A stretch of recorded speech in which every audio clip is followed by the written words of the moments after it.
ancient Greeks considered it unseemly to give public praise to women for their good looks, but apparently thought it did no harm to young men. Note that, unlike our own popular playwrights in England and the United States, the great Athenians scorned what we call love interest and regarded sex appeal as indecent. It's true. Listen to the words put into the mouth of Aeschylus by Aristophanes. He boasts of how he made the Greeks crave, like lions to dash at the face of the foe, and leap to the call of the trumpet.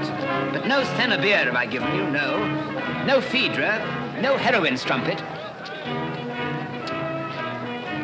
It's no use. This open-air experiment's no good. Or else they haven't the knack of attracting an audience. I'm afraid I must have bored you terribly. Oh, no, sir. No. You sounded a bit heathenish at first, almost as if you believed in them queer old gods. I talked to my missus about it. You see, sir, she's keen on the Salvation Army and likes good, serious talk. But when you said last Sunday that God was there all along, whatever they called him, I knew it was all right. I never thought much of myself as a speaker, but I've never lost my whole audience before. Oh, not at all, sir. I've heard worse. But there's two things that no speaker can stand up against. What are they, may I ask? One's a band, the other's a fight. Salvation Army knows that. They always has a band. Well, I'm off duty now that your meeting's over, sir. I'll take you across, if you like. Oh, thank you. There's a special attraction this Sunday. There's Major Barbara. Major Barbara? How can a woman be a major? Oh, she can in the army, sir. Or a sergeant, or a colonel, or even a general. Really? Yeah. If you want a tip or two on how to gather a meeting and hold it, you might do worse than hear her take the Sunday service. I will. I've a fancy for collecting religious experiences.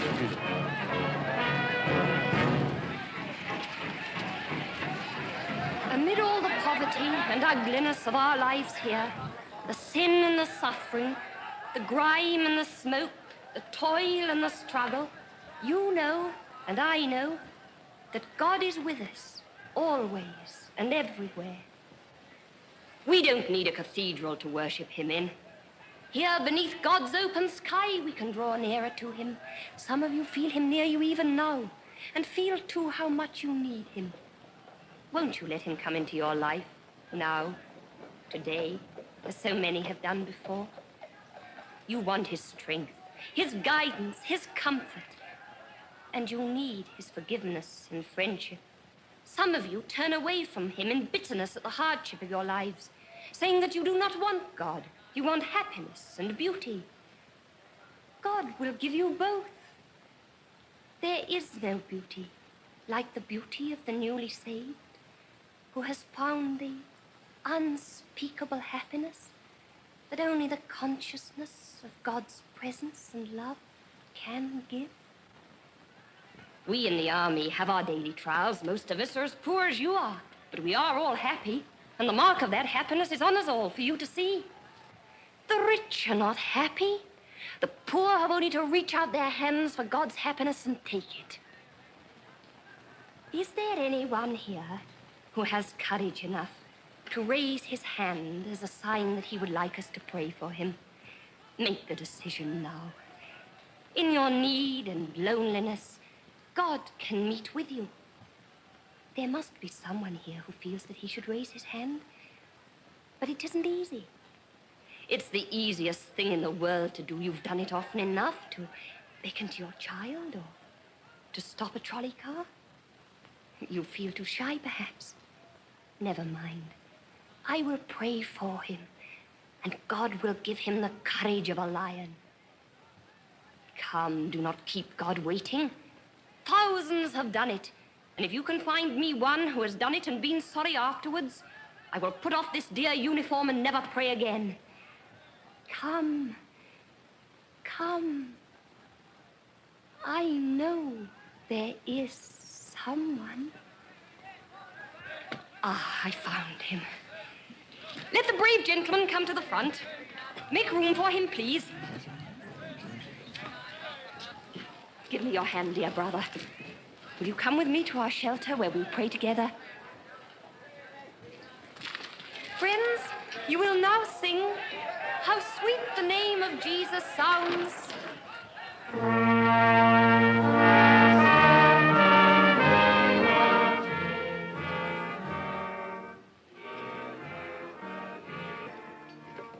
Close the door, please. Won't you sit down?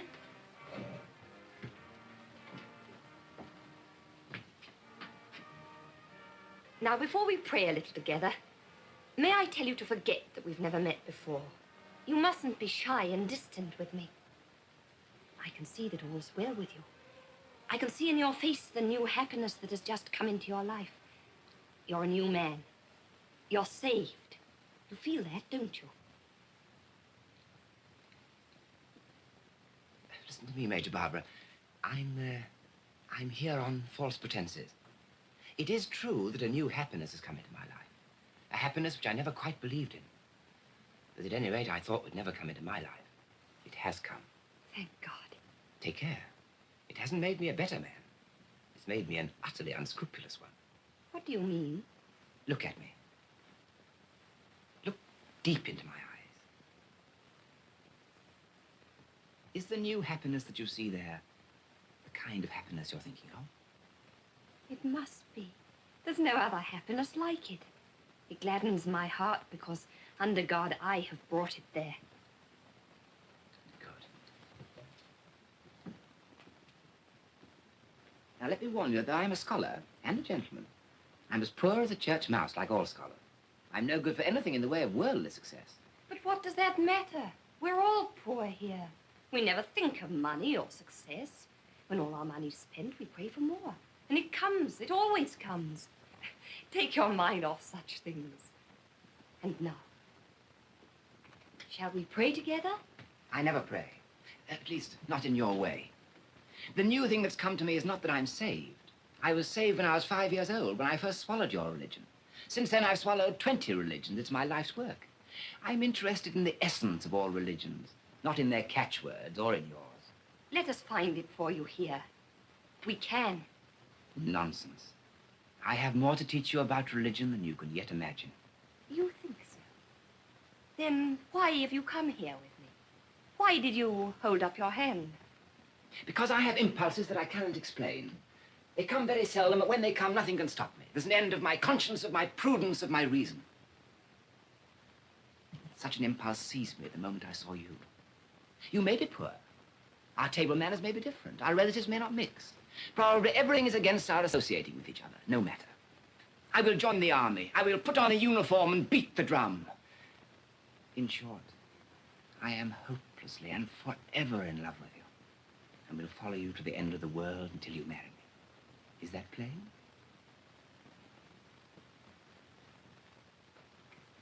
Perfectly. And now, will you begin by seeing me home? I should like to put you through your first trial by showing you where I live and introducing you to my family. God has some little surprises for you, my friend. Have we far to go? What about a taxi? We don't run to taxis in this part of the world. Most of us have never been in one. We have to take a bus. Well, there's a 73. Jump in.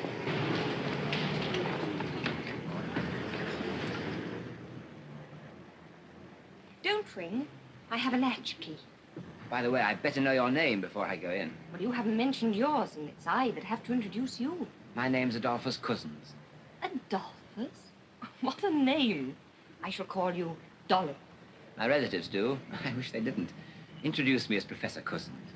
Allude to me as Miss Undershaft. Undershaft. Not Undershaft, the Cannon King. The rival of Krupp and Skoda, the multimillionaire. Don't worry, Dolly. I haven't seen him since I was that high. You'll find my mother much more terrifying.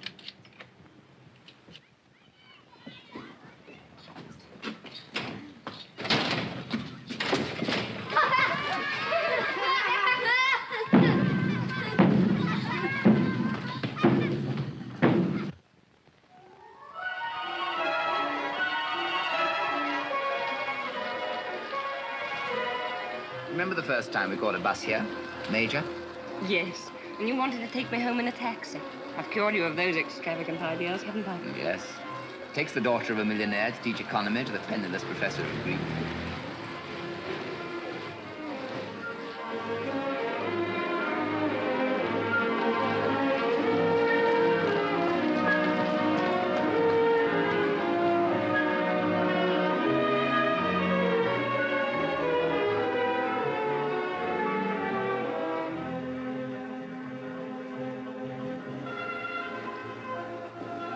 evening, Morrison.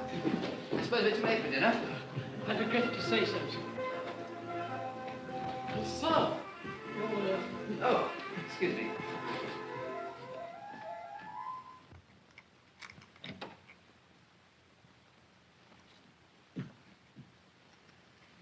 Is anything the matter, Mother? Presently, Stephen.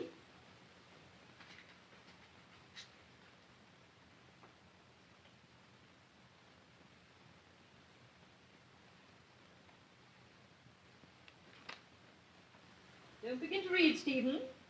I shall require all your attention. It was only when I was waiting. Now. I haven't kept you waiting very long, I think. Not at all, Mother. Give me my cushion, please. Sit down. Don't fiddle with your tie, Stephen. There's nothing the matter with it. Oh, I beg your pardon. Stephen, I really cannot bear the whole burden of our family affairs any longer. You must advise me. Really, Mother, I know so little about our family affairs. So impossible to mention some things, too. I suppose you mean your father. Yes? My dear, we can't go on all our lives not mentioning him. You're old enough now to be taken into my confidence and to help me deal with him about the girls. Oh, the girls are all right. They are engaged. Yes, I've made a very good match for Sarah. Charles Lomax will be a millionaire, 35. But in the meantime, his trustees cannot allow him more than 800 a year. Yes, but... Sarah will have to find at least another 800. And what about Barbara? I thought Barbara was going to make the most brilliant career of all of you. And what does she do? Joins the Salvation Army and walks in one evening with a professor of Greek whom she's picked up in the street. Yes, I was rather taken aback when I heard they were engaged. Cusins is a very nice fellow, certainly. No one would ever guess that he was born in Australia. Oh, Adolfo Cusins will make a very good husband. After all, nobody can say a word against Greek. Oh, no, indeed. Besides, my dear, you must marry soon. I'm trying to arrange something for you. Don't sulk, Stephen. I'm not sulking, Mother. And what has all this to do with my father? My dear Stephen, where is the money to come from? You know how poor my father is. Whereas your father must be fabulously wealthy. There's no need to remind me of that, Mother. I've hardly ever been able to open a newspaper in my life without seeing our name in it. The undershaft quick-firer, the undershaft torpedo, the undershaft submarine, and now the undershaft bomb. At Harrow, they called me the Woolwich Infant. And at Cambridge, some little beast spoilt my Bible, your first birthday present to me. By writing underneath my name, son and heir to Undershaft and Lazarus, death and destruction dealers, address Christendom and Judea. But that wasn't so bad as the way people kowtowed to me everywhere I went. Because my father was making millions by selling Cannon. Exactly. That's why he's able to behave as he does, openly defying every social and moral obligation. It's criminal. But he does not actually break the law. He broke the law when he was born. His parents were not married. Mother, is that true? Of course it's true. That's why we separated. But this is frightful for me, Mother, to have to speak to you about such things. Now, be a good boy, Stephen, and listen to me. You see, the Undershafts are descended from a foundling who was adopted by an armourer and gunmaker.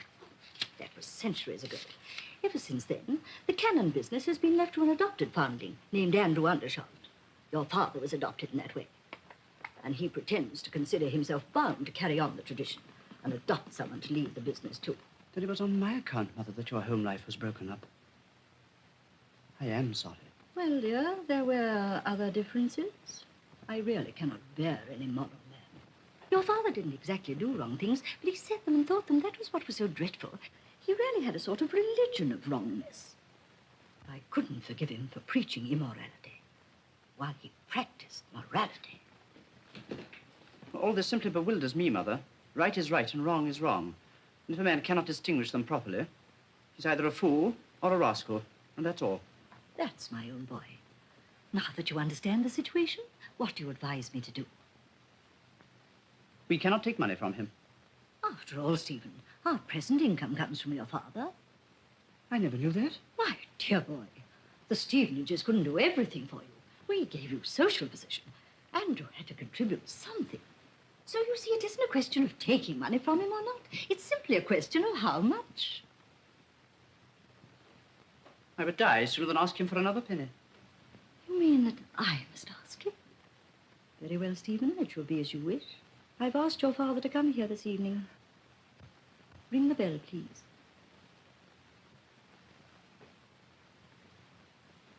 He may be here at any moment. Morrison, go and tell everyone to come to the drawing room at once. Yes, Lily.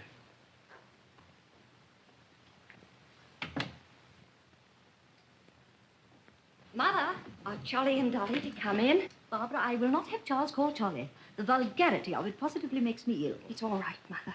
Are they to come in? Yes, if they will behave themselves. Come in, Dolly, and behave yourself. Come in, Charlie.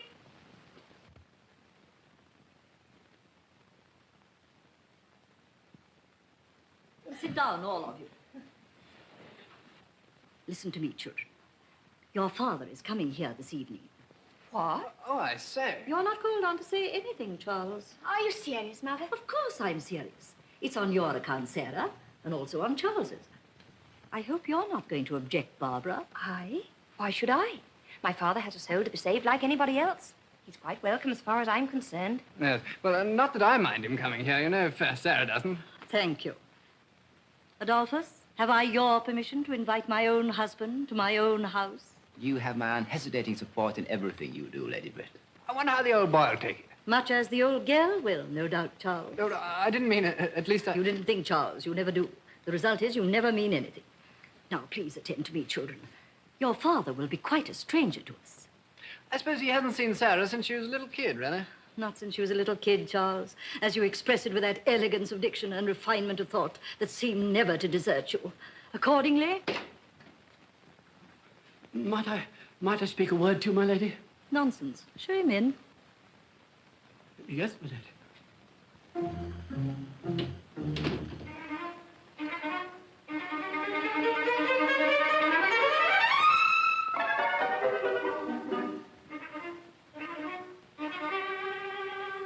Does Morrison know who it is? Of course. Morrison's always been with us. It must be a regular corker for him, don't you know? Is this a moment to get on my nerves, Charles? No, but this is something out of the ordinary. Really, I never expected to meet the mystery man of Europe.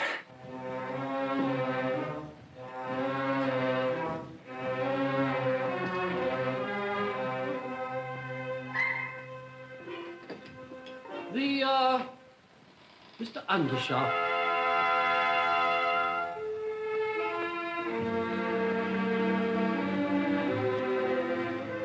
Good evening, Andrew. How do you do, my dear? You look a good deal older. I am somewhat older. Time has stood still with you. Rubbish. This is your family. Is it so large? I'm sorry to say my memory is failing very badly in some things.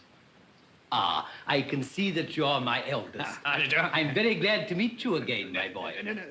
Andrew, do you mean to say you don't remember how many children you have? Well, I must confess I recollect only one son. So many things have happened since then, of Andrew, course. you're talking nonsense. Of course you have only one son. That is Charles Lomax, who's engaged to Sarah. My dear sir, I beg your pardon. This is Stephen. Happy to make your acquaintance, Mr. Stephen. Ah, then you must be my son. How are you, my young friend? He's very like you, my love. No, you flatter me, Mr. Undershaft. My name is Cusins, engaged to Barbara. This is Major Barbara Undershaft of the Salvation Army. This is Sarah, your second daughter. And that is Stephen Undershaft, your son. My dear Stephen, I beg your pardon. Not at all.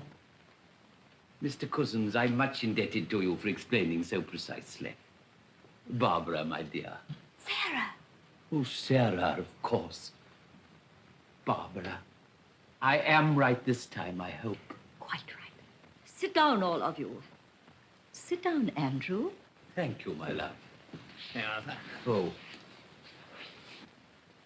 Thank you.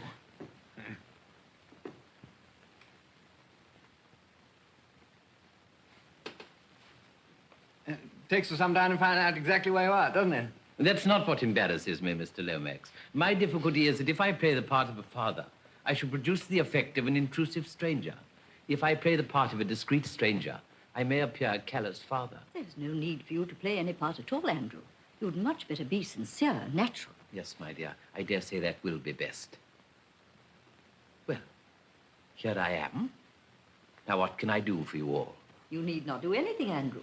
You're one of the family. You can sit with us and enjoy yourself.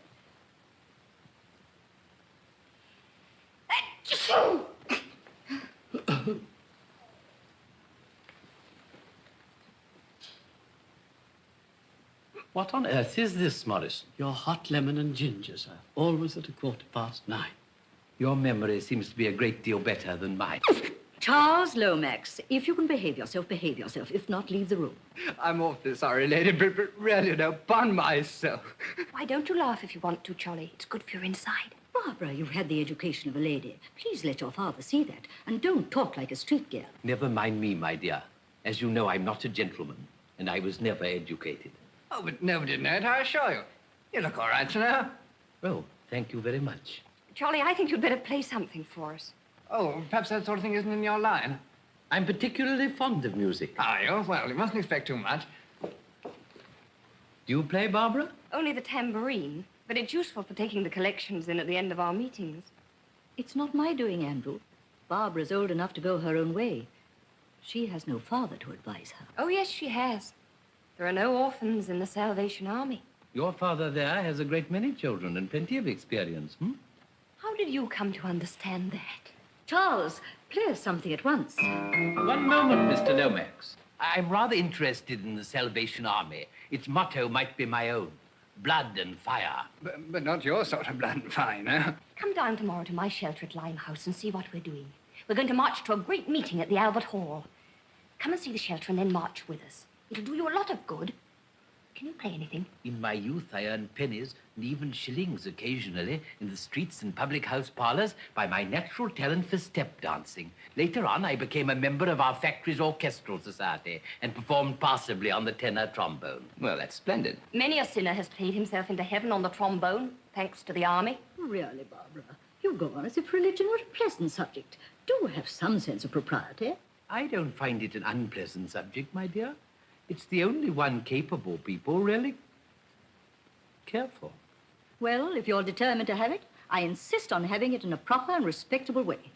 This seems to be an admirable occasion for family prayers. Oh, I say. Charles, ring the bell. I'm afraid I must be going. You can't go so soon, Andrew. It'd be most improper. Sit down. My dear, I have conscientious scruples. May I suggest a compromise? If Barbara will conduct a little service elsewhere, I'll attend it willingly. I'll even take part if a trombone can be procured. Don't mock, Andrew. You don't think I'm mocking my love, I hope. No, of course not. And it wouldn't matter if you were. Half the army came to their first meeting for a joke. Come along to the nursery, Papa. Come on, Dolly. Dolly. I will not be disobeyed by everybody. Adolphus, sit down. Charles, you may go.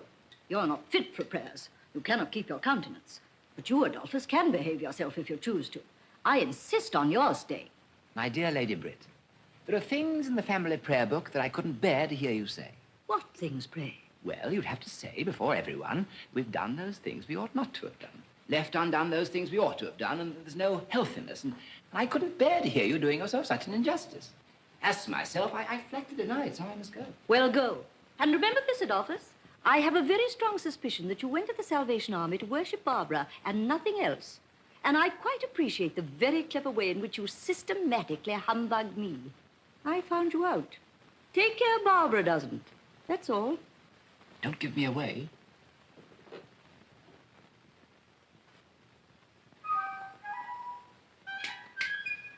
Sam, if you want to go, go.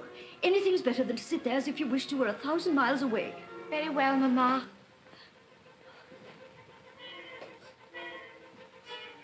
Mother, what's the matter? Nothing. Foolishness. You can go with him too, if you like, and leave me alone. Oh, you mustn't think that, Mother. I don't like him. The others do. That's the injustice of a woman's lot. A woman has to bring up her children. That means to punish them, to deny them things they want, to do all the unpleasant things. And then the father, who has nothing to do but to pet them and spoil them, comes in when all her work is done and steals their affection from her. Have you ever saved a maker of cannons? No. Will you let me try? I'll make a bargain with you. If I go to see you tomorrow in your Salvation shelter, will you come the day after to see me in my cannon works? Take care. It may end in your giving up the cannons for the sake of the Salvation Army. Are you sure it won't end in your giving up the Salvation Army for the sake of my cannons? I'll take my chance of that. And I'll take my chance of the other. Where is your shelter? In Limehouse, at the sign of the cross. Ask anybody in Chinatown. Where are your works? At Perivale St. Andrews, at the sign of the sword. Ask anybody in Europe.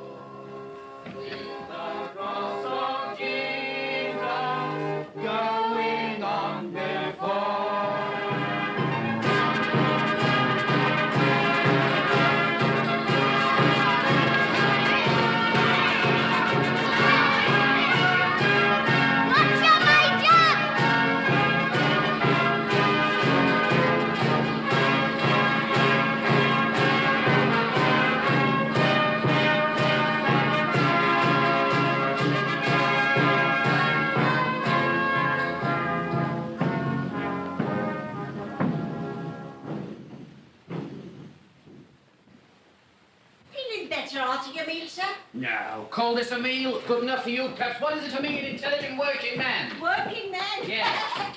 What are you? Painter. Yes, I just. Yes. $3.10 a week when I can get it. Why don't you go and get it? Shall I tell you why? Because I'm intelligent. Yes, intelligent beyond the station of life into which it has pleased the capitalists to call me. And they don't like a man that sees through them. And second, an intelligent human being needs a due share of happiness, so I drink something crude when I get the chance. Third, I stand up for my class and do as little as I can so as to leave half the job for my fellow workers. And fourth, I'm flying up to know what's inside the law and what's outside it. And inside it, I do as the capitalists do, pinch what I can lay my hands on. What's your name? Price. Bronte O'Brien Price. Snobby Price for short. What's yours? Rummy Mitchins, sir. Your health, Miss Mitchins. Mrs. Mitchins? Mrs. Romola Mitchins. What? Oh, rummy, rummy, rummy. Respectable married woman getting rescued by the Salvation Army by pretending to be a badder now. Same old game. Well, what was I to do? I can't starve. These Salvation lasses is dear good girls. But the better you are, the worse they likes to think you was afore they rescued you. And why shouldn't they have their bit of credit, the poor loves? They're wore to rags by their work. And where would they get the money to rescue us if we was to let on that we was no worse than other people? That's right. You know what ladies and gentlemen are. Ah, thieving swine. I wouldn't say no to their job, though, rummy, just the same. Who saved you, Mr. Price? Was it Major Barbara? No, I come here on my own. I'm going to be Bronte O'Brien Price, the converted painter. I know what they like. I'm going to tell them how I blasphemed and gambled and whopped me poor old mother. Used you to beat your mother? Not likely. She used to beat me. You come and listen to the converted painter, and you'll hear how she was a pious woman that taught me my prayers at her knee. And how I used to come home blind drunk and drag her out of bed by her snow-white hair and lam into her with a poker. That's what's so unfair to us women.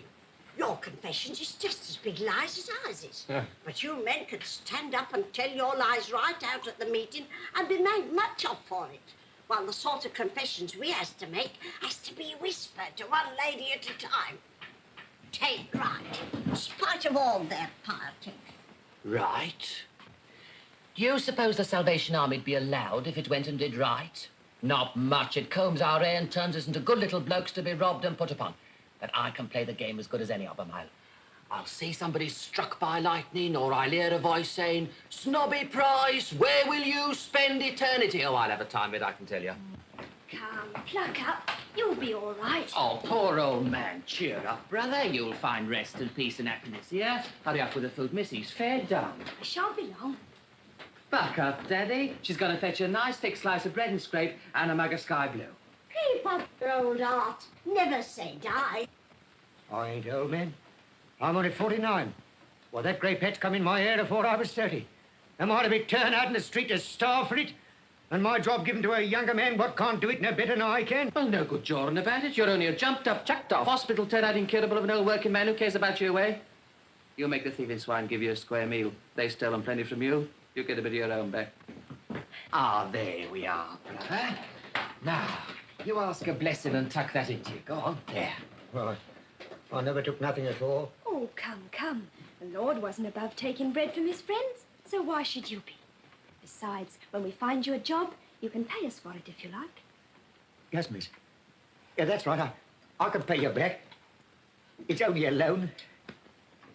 Well, Rummy, are you more comfortable today? Bless you, lovey. You fed my body and saved my soul, didn't you? You look ready to drop. Sit down and rest a bit. Oh, not yet, Rummy. There's more work than we can do. I mustn't stop. You try a prayer for just 2 minutes. You'll work all the better after. Oh, isn't it wonderful how a few minutes' prayer revives you? I was quite lightheaded this morning. I was so tired. But Major Barbara just sent me to pray for 5 minutes. And I was able to go on as if I'd only just begun. Did you have a piece of bread, Mr. Price? Yes, miss, but I got the piece that I value more, and that's the piece that passeth whole understanding. Glory, hallelujah. Oh, that makes me so happy. When you say that, I feel wicked for loitering here. Oh, I must get to work again.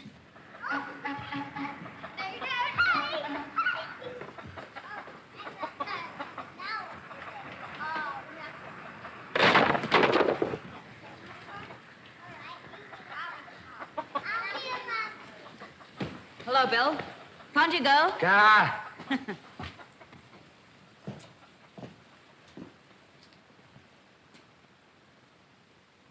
I know you. You're the one what took my girl away, aren't you? You're the one what set her against me. Well, I've come to get her out, see? Tell her Bill Walker wants to see her. She'll know what that means. And you start to jaw back at me and I'll start on you, do you hear? There's your way. In you go. Easy there, mate. She ain't done you no harm. Who are you calling, mate? Standing up for her, are you? Put up your hands. You great brute! Oh, God forgive you. How could you strike an old woman like that? You go and forgive me again, and I'll go and forgive you one on the jaw that'll stop you praying for a week. Have you anything to say against that? No, mate, it's nothing to do with me. No. Good job for you, you staff care. Now, are you going to fetch that mug, every gem, or am I going to knock your block off and fetch her out myself, eh? Oh, please, someone go in and tell Major Barbara. You want to tell your Major and me, do you? Please don't drag my hair. Let me go. Do you or don't you? Yes or no? Oh, God, give me strength. Oh. Go and show her that and tell her, if she wants one like it, to come and interfere with me. Here, finish your mess and get out of my way. You'll take a liberty with me and I'll bash your face with this mug and cut your eye out. Coming, shoving and bullying your way in here with a bread of charity is sickening in our stomachs. What good are you, you old palsy maggot? What good are you? As good as you and better. I'll do a day's work again you or any other fat young soaker of your age. Well, what do you know? Not even how to behave yourself. Coming in here and laying your dirty fist across the mouth of a respectable woman. Don't provoke me to lay it across yours, do you hear? Yeah, you'd like to hit a old man, wouldn't you? After you done with the women. I ain't seen you hit a young man yet. You lie, you old soup kitchener, you. There was a young man here just now. Did I offer to hit him or did I not? Was he starving or was he not? Was he a man? Or just a cross-eyed thief and a loafer?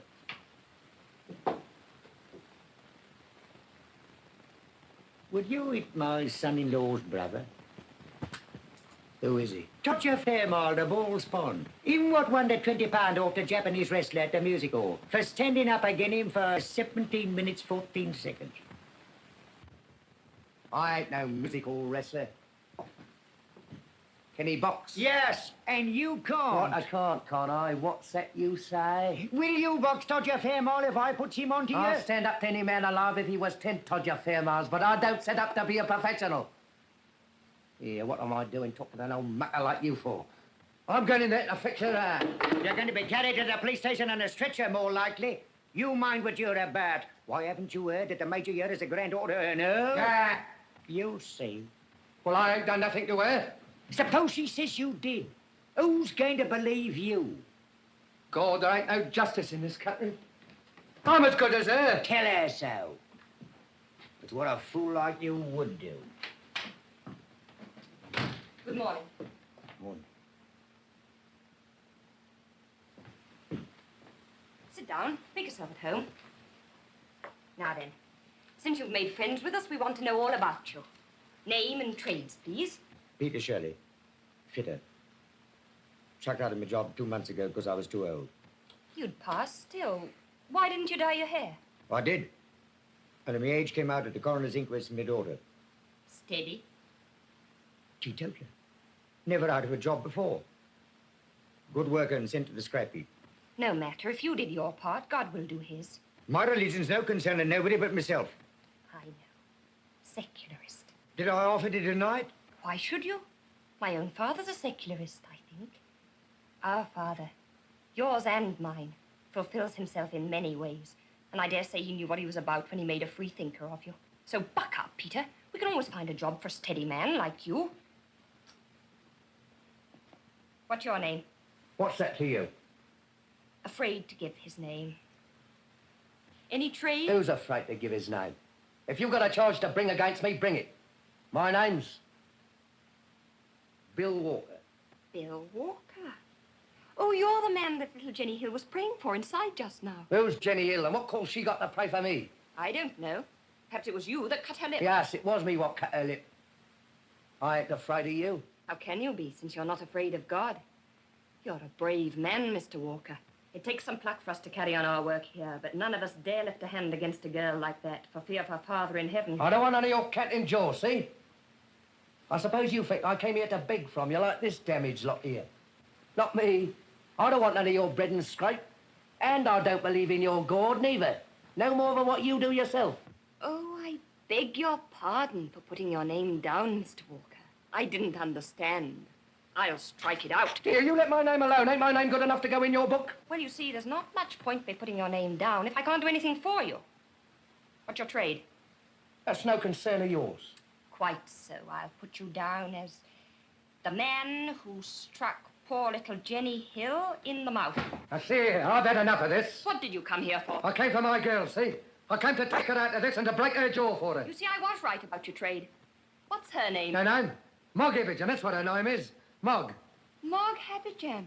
Oh, she's gone to Tower Bridge to our shelter there. Has she? Then I'm going to the Tower Bridge after her. Here. Are you lying to me so as you can get shot of me? I don't want to get shot of you. I want to keep you here and save your soul. You better stay. You're going to have a bad time today, Bill. Who's going to give it to me?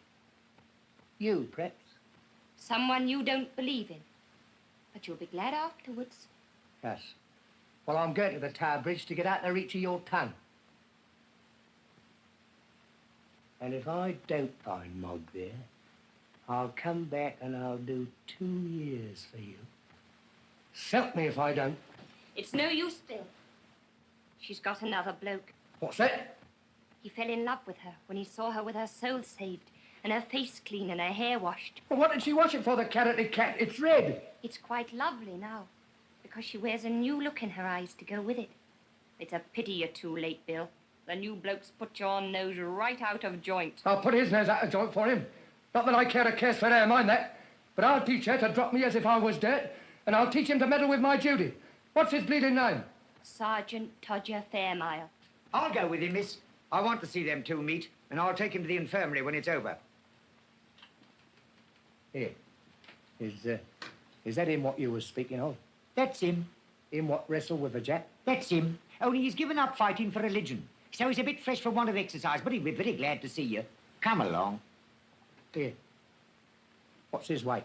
14.5. Go and talk to him, Bill. He'll convert you. He'll convert your head into a mashed potato. I ain't afraid of him. I ain't afraid of nobody. But he can lick me.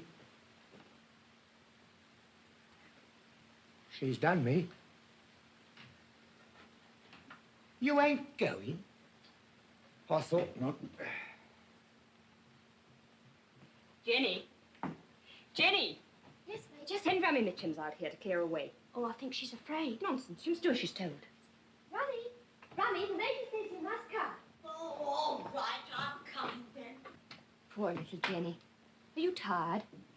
Does it hurt? Oh, no, it's all right now. It's nothing. It was as hard as he could hit, I expect. Poor Bill. You don't feel angry with him, do you? Oh, no, indeed I don't, Major. Bless his poor heart. Now, come on, Rummy, bustle. Take in these mugs and plates to be washed and throw those crumbs about for the birds. There ain't got to be no crumbs. This ain't the time to waste good bread on birds. Major! Major!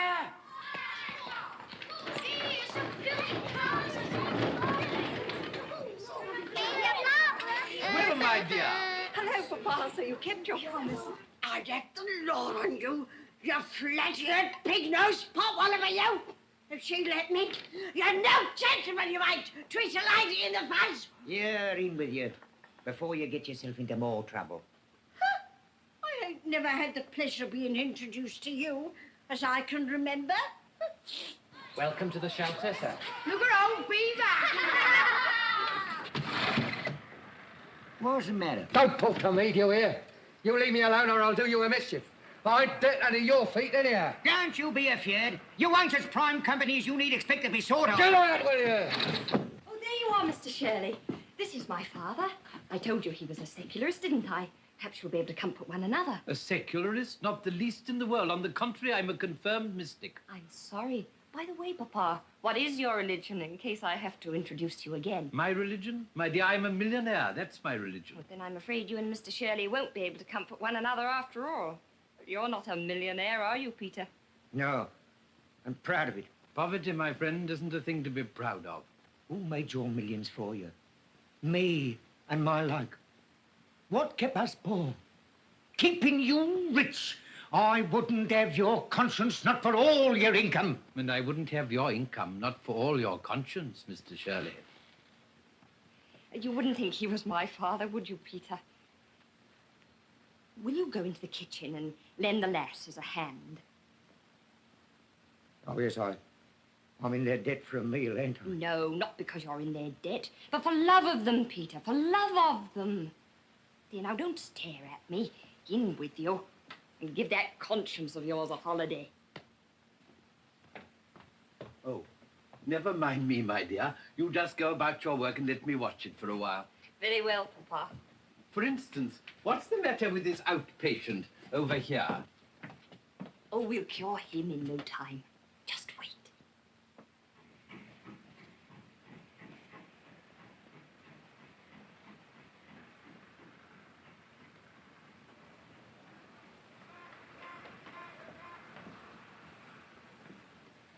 It would be nice just to stamp on Mog Habijam's face, wouldn't it, Bill? It's a lie. I never said so. Who told you what was in my mind? Only your new friend. What new friend? The devil, Bill. When he gets round people, they get miserable, just like you. I ain't miserable. Well, if you're happy, why don't you look happy as we do? I'm happy enough, I tell you. Why can't you leave me alone? What have I done to you? I ain't smashed your face in, have I? It's not me that's getting at you, Bill. Who else is it? Somebody that doesn't intend you to smash women's faces, I suppose. Somebody or something that wants to make a man of you. Make a man of me? Ain't I a man, eh? Who says I'm not a man? Well, there's a man in you somewhere, I suppose, but why did he let you go and smash little Jenny Hill's face? Now, that wasn't very manly of him, was it? Have done with it, I tell you. Chuck it. I'm sick of your Jenny Hill and her silly face. Then why do you keep thinking about it? Why does it keep coming up against you in your mind? You're not getting converted, are you, Bill? Not me, not likely. That's the spirit. Hold out against it. Put out your strength. Don't let's get you cheap. Todger Fairmile said he wrestled against his salvation harder than he ever wrestled with the Jap at the music hall. He gave in to the Jap when his arm was going to break, but he didn't give in to his salvation until his heart was going to break. Or perhaps you'll escape that. You haven't any heart, have you, Bill? Why ain't I got a heart? Same as what anybody else has. Well, a man with a heart wouldn't have smashed poor little Jenny Hill's face, would he? Leave me alone, will you? Have I ever meddled with you? Nagging and provoking me like this? It's your soul that's hurting you, Bill. And not me. We've been through it all ourselves. Come with us, Bill. To brave manhood on earth and eternal glory in heaven. Come. Oh, there you are, Dolly. I want to introduce a new friend of mine, Mr. Bill Walker. Bill, this is my bloke, Mr. Cusins. What? Going to marry him? Yes. Heaven help him. Heaven help him. Why, don't you think he'll be happy with me? Well, I've only had to stand it for an afternoon. He'll have to stand it for a lifetime. That is a frightful reflection, Mr. Walker, but I can't tear myself away from her. Well, I can. Here. Do you know where I'm going to and what I'm going to do? Yes, you're going to heaven, and you're coming back here before the week's out to tell me You so. lie. I'm going to Tower Bridge to spit in Todger Fairmile's eye. I bashed Jenny Hill's face in, Well, now I'll get my own face bashed and come back and show it to her. He'll hit me harder than what I hit her. That'll make us square. Is that fair or is it not? You're a gentleman. You ought to know. But two black eyes won't make one white one, Bill. Can't you never keep your mouth shut? I asked the gentleman. Yes, I think you're right, Mr. Walker. Yes, I should do it. It's curious. It's exactly what an ancient Greek would have done. But what good will it do? Well, it'll give Mr. Fairmile some exercise, and it'll satisfy Mr. Walker's soul. There ain't no such thing as a soul. How can you tell whether I've got a soul or not? You ain't never seen it. I've seen it, hurting you when you went against it. If you was my girl and took the words out of my mouth like that, I'd give you something you'd feel hurting, I would. You take my tip, mate. Stop there, Joe, or you'll die afore your time. Wore out. That's what you'll be. Wore out. I wonder. Dolly. Yes, my dear, it's very wearing being in love with you. If it lasts, I quite think I shall die young. Should you mind? Not in the least. Well, Oh, Papa. We've not forgotten you. You're ready, miss? Yes, I'm coming, Snobby. Now, Dolly, explain the place to Papa. And don't get up to any mischief, you two.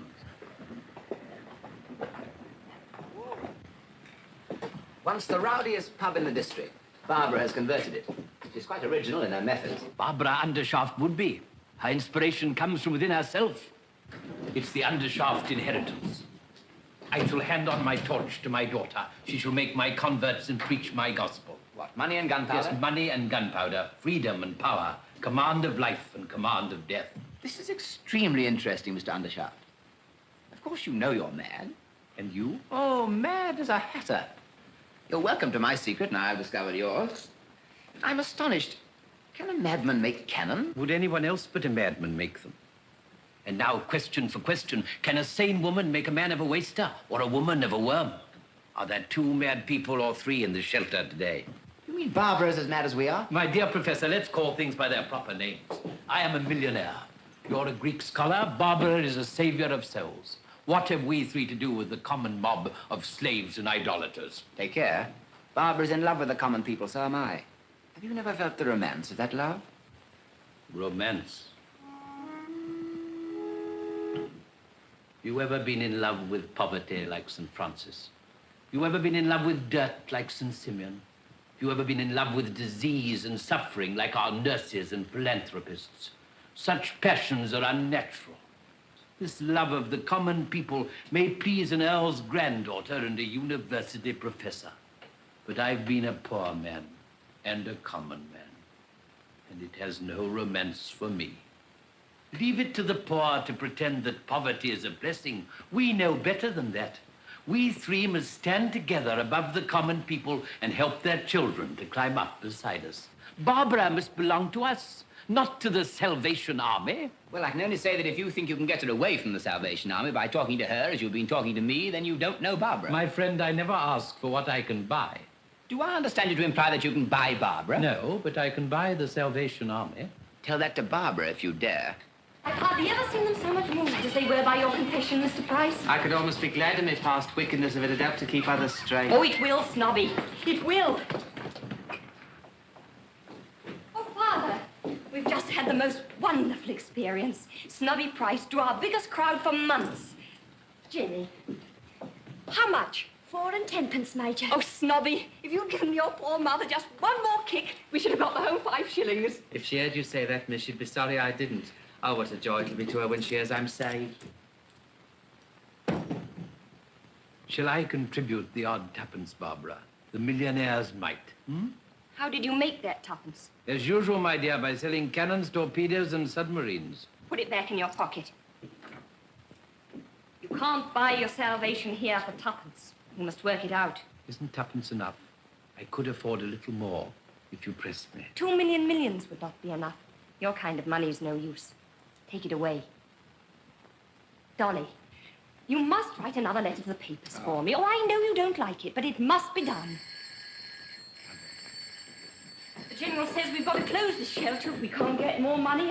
I force the collections at the meetings until I'm ashamed, don't I, Snobby? Oh, it's a fair treat to see the way you work it, Major. The way you got 'em up from 3 and 6 to 4 and 10 in that hymn, penny by penny and verse by verse, was a caution. Not a cheap jack on Mile End waist could have touched her at it. Excuse me, sir. I wish we could do without it. What use are these handfuls of pennies and halfpennies? We want thousands, tens of thousands, hundreds of thousands. I want to convert people, not to be always begging for the army in a way I'd sooner die than beg for myself. But how are we to feed them? I can't talk religion to a man with bodily hunger in his eyes. Oh, it's frightful. Oh, Major, dear. Now, don't comfort me, Jenny. It's all right. We'll get the money. How? By praying for it, of course. It was the General. She's coming to march with us to our big meeting. And she's very anxious to meet you. For some reason or other. Perhaps she'll convert you. My dear, I shall be delighted.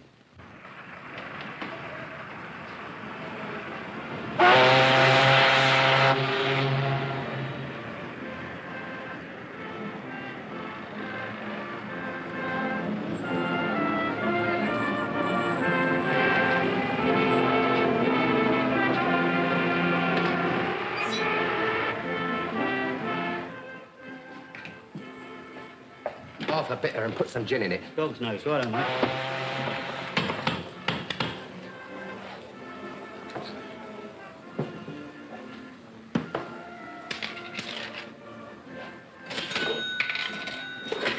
Cool.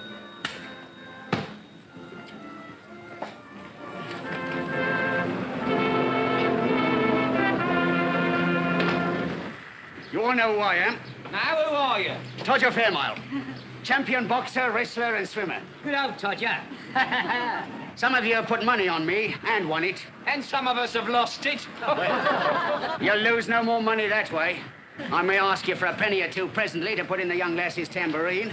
I've been promoted sergeant in the Salvation Army. Yes, it's easier than fighting, ain't it? No, Corky.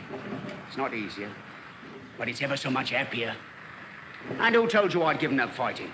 I was born a fighter, and please God, I'll die a fighter. But the ring was too small for a champion like me. It was no satisfaction to me to knock out some poor fellow who'd been set up against me for a purse of money. I held his shoulders down on the mat. It was too easy. And there was no future in it for either of us. You don't say so. One day, I gave an exhibition spar for the benefit of charity. Our general was there, and I was introduced to her. She said to me, I was a wonderful young man. And she asked me, was I saved? No, says I. But I can go 15 rounds with Tommy Farr if you'd like to put up the money. Of course you can, she said. But can you go? Not 15 rounds, but eternity. With the devil, for no money at all. Well, I tried to make light of it. But it stuck. And a week later, I took the count for the first time, and I joined up. And now, I fight the devil all the time. And I'll say this for him, Corky. He fights fairer and harder than some champs we've tackled. But God is against him. And in that sign, we shall conquer. Now, shall we have another hymn?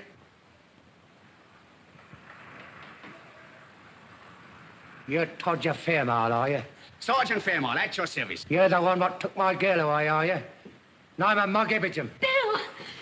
Don't you know me? Blimey, it's their voice. Here, what have you done to yourself? What's he done to you? Sergeant is Bill Walker, that was my bloke. And I'm so changed he doesn't know me. We'll make the same change in you, Bill. Is that what you've come for? I've come to get my face changed right enough. And you're the one what's going to change it. Take that. Now, here's my jaw. Go on, hit it. Hit it your best. Break it.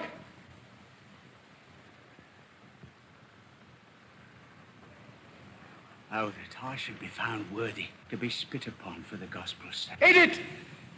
Glory, hallelujah. Glory, hallelujah. Billy shouldn't have done that. You've spit in the face of your salvation. Listen here, you. Do you know I slept with a girl named Jenny Hill? One of your limehouse lasses? We do. Has she converted you? Keep your mind off this conversion business and listen to what I'm saying. I broke Jenny Hill's jaw this morning. Oh, no, you didn't, Bill. Tain't so easy to break a jaw as you think. You haven't got the punch for it.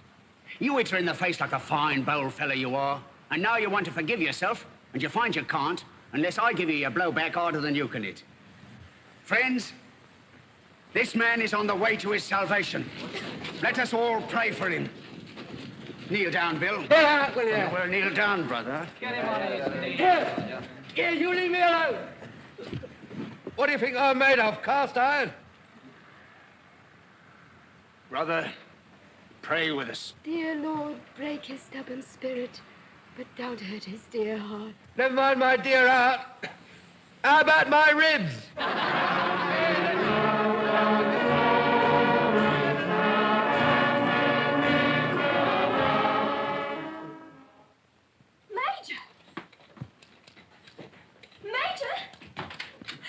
Major, that man's back again. Oh, the one that hit me. Oh, I hope he's come back to join us. Well, get out. Hello, Bill. Back already? Been talking ever since, have you? Pretty nearly. Has Todger paid you out for poor Jenny's jaw? No, he ain't. You want to know where the dirt come from, don't you? Yes. Well, it come off the ground at Tower Bridge, see? It got rubbed off by my shoulders. It's a pity it wasn't rubbed off by your knees. That would have done you a lot of good. I was saving another man's knees at the time. Mind, I did what I said I'd do, spit in his eye. Then Mogg said, glory, hallelujah, and he called me brother. And downed me as if I was a kid and he was my mother, washing me on a Saturday night. Kneeling on me head he was, 14 stone 5, praying comfortable with me as a carpet. Serves you right, Bill. Oh, I wish I'd been there. Yes, you'd have got an extra bit of talk on me, wouldn't you? Yes. I'm so sorry, Mr. Walker. Don't you go being sorry for me. What I done, I'll pay for. I tried to get my own jaw broke to satisfy you. Oh, no. I tell you I did. And if I can't satisfy you one way, then I can another. Listen.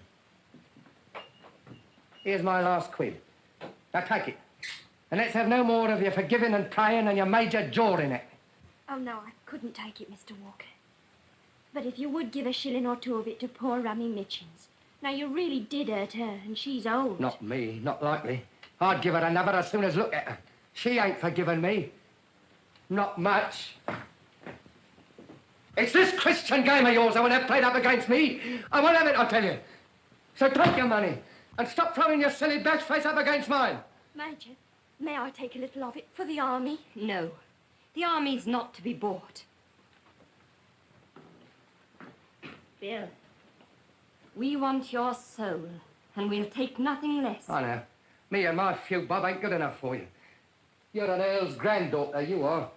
Nothing less than £100 would do for you. Come, Barbara, you could do a great deal of good with £100.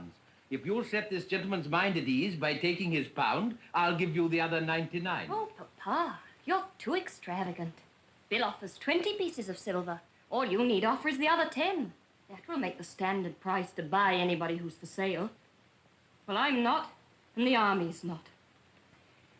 Bill, you'll never have another quiet moment until you come round to us. You can't stand out against your salvation. I can't stand out against music hall wrestlers and artful-tongued women. I've offered to pay and I can't do no more. There it is. Take it or leave it. Mr. Walker, apparently we're in the same boat. Perhaps we can help each other. You'd better come and see me. I don't want none of your charity. It's not charity I'm offering you, it's work.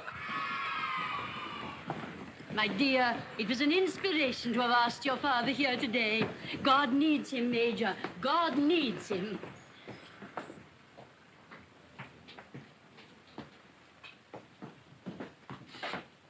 This is my father, General. Try what you can do with him. He won't listen to me because he remembers what a fool I was when I was a baby.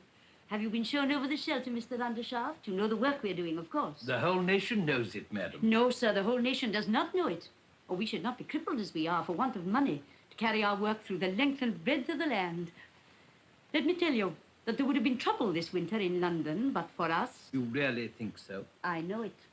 I remember last year when all you rich gentlemen hardened your hearts against the cry of the poor. They demonstrated outside your clubs in Piccadilly. And actually walked into the Ritz and demanded a meal. I remember very well. Well, won't you help us to get at the people? They won't demonstrate then. Come here, my man. Let me show you to this gentleman. You remember the epidemic of window smashing? Remember it? I was the ringleader, Mum. Would you break windows now? Oh, no, Mum. The windows of heaven have been opened to me. I know now that the rich man is a poor sinner like myself. Begging your pardon, Mum. Mr. Price, your mother's asking for you. She's heard about your confession. Go, my friend, go to your mother and pray for her. You can come through the kitchen, Mr. Price. Oh, I couldn't face her now, ma'am, not with the weight of my sins fresh on me. Tell her she'll find her son at home, waiting for her in prayer. You see how we take the anger and bitterness out of their hearts, Mr. Undershaft? I do indeed, madam.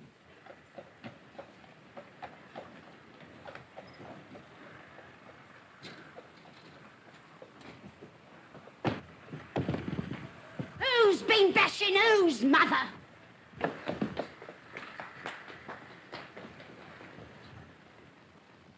Barbara, Jenny, I've good news, most wonderful news. Our prayers have been answered. Have we got enough money to keep the shelter open? I hope we shall have enough money to keep all the shelters open. Lord Saxmundham has promised us £50,000. Hooray! If 5 other gentlemen will give 10,000 each to make it up to the 100,000. But who is Lord Saxmundham? I never heard of him. A new creation, my dear. Did you ever hear of Sir Horace Bodger? Bodger? Do you mean the distiller? Bodger's whiskey? Yes, that's the man. He's one of the greatest of our public benefactors. He restored the cathedral at Hackington. They made him a baronet for that. He gave £500,000 to the funds of his party. They made him a viscount for that. What'll they give him for the 50,000? There's nothing left to give him, so the 50,000, I imagine, is to save his soul. Heaven grant it may. Oh, Mr. Undershaft, you have some very rich friends. Can't you help us towards the other 50,000? Look, we're going to hold a great meeting this evening at the Albert Hall. If I could only announce that one gentleman had come forward to support Lord Saxmundham, others would follow. Don't you know somebody? Couldn't you? Wouldn't you? Oh, think of those poor people, Mr. Undershaft. Think of how much it means to them and how little to a great man like you. Madam, you're irresistible. I can't disappoint you. And I can't deny myself the satisfaction of making Bodger pay up. You shall have your 50,000. Thank God. You don't thank me, madam. Oh, sir, don't try to be cynical. Don't be ashamed of being a good man. The Lord will bless you abundantly, and our prayers will be like a strong fortification round you all the days of your life. You'll let me have the cheque to show at the meeting, won't you? Mr. Duff. Thank you. I prefer my own.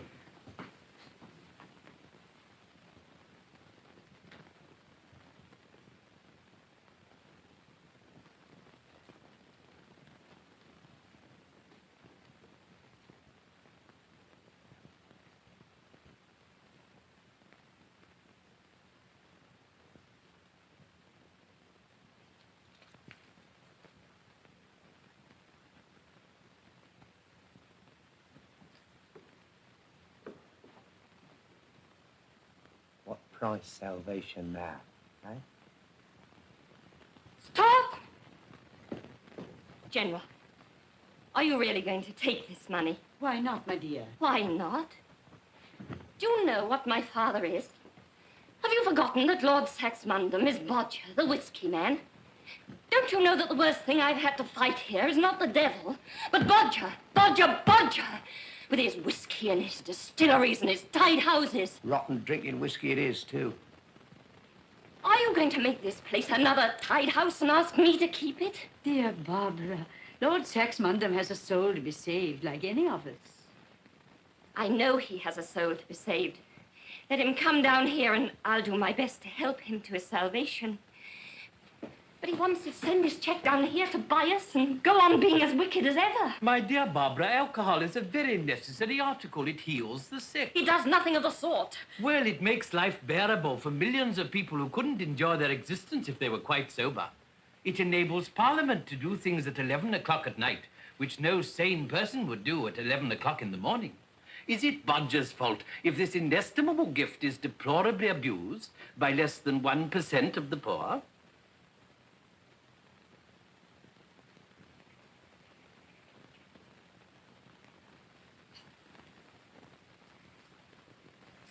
Barbara, will there be less drinking or more if all those poor souls we are saving come tomorrow and find the doors of the shelter shut in their faces?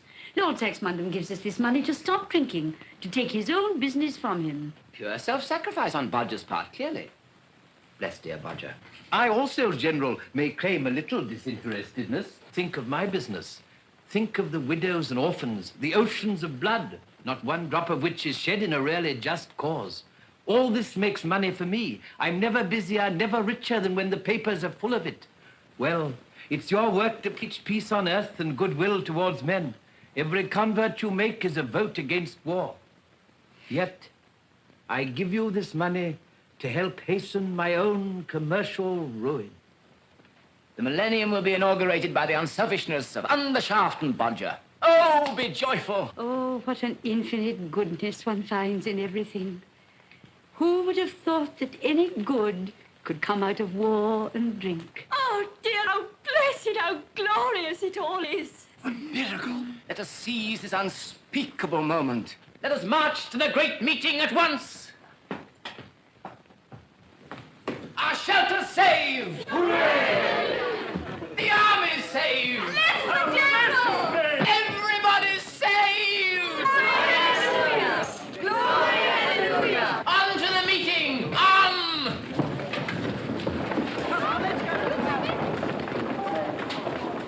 Mr. Undershaft, have you ever seen 5,000 people fall on their knees with one impulse and pray?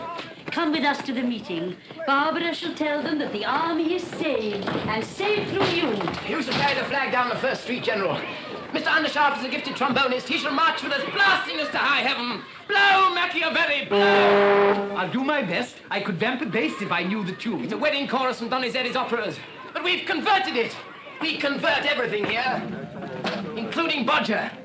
You remember the chorus? For thee, immense rejoicing, immenso jubilo, immenso jubilo. Rum-dum-de-dum-dum. Dolly, you're breaking my heart. What's a broken heart, more or less, here?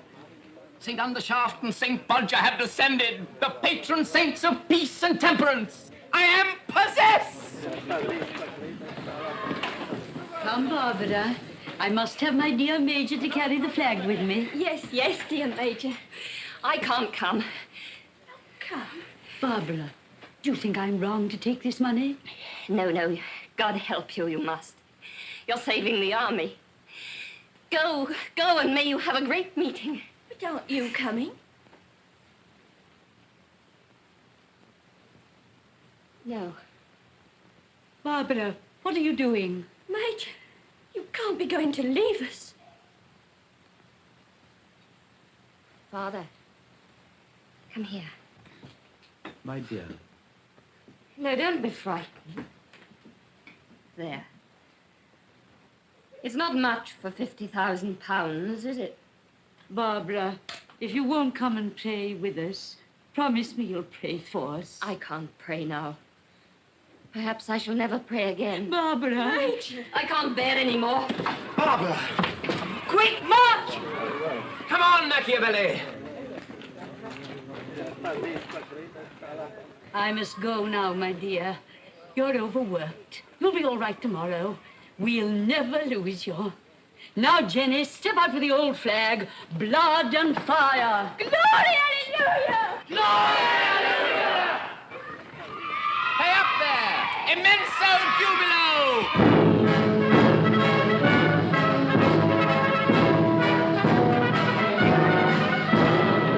Blood and fire.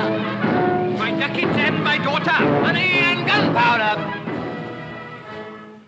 Drunkenness and murder.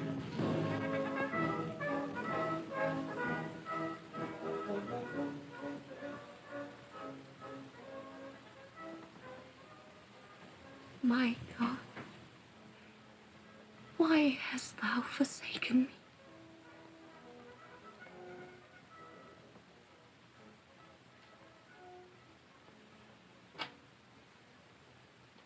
What price salvation now? Don't you hit her when she's done. She hit me when I was down. Why shouldn't I get a bit of my own back? Here, where's my money gone? Blimey, if Jenny Hill didn't take it after all. You lie, you dirty blackguard! Snobby Price pinched it. I see him do it. What's so my money? Why didn't you call thief on him, you silly old mucker, you? Serve you out for hitting me across the face. That's cost you £1, that has. I got even with you. I am it out to you. You can't afford to lose it, Bill. I'll send it to you. Not if I was to starve for it. I ain't to be bought. Ain't ya? Sell yourself to the devil for a pint of beer. So I would, and often have. Cheerful. But she can't buy me. You wanted my soul, did you? Well, you ain't got it. I nearly got it, Bill. But we've sold it back to you for £50,000. A dear at the money. No, it was worth more than money. It's no good. You can't get round me now. I don't believe in it. And I've seen today that I was right. So long, old soup kitchener. Ta-ra, Major Earl's granddaughter.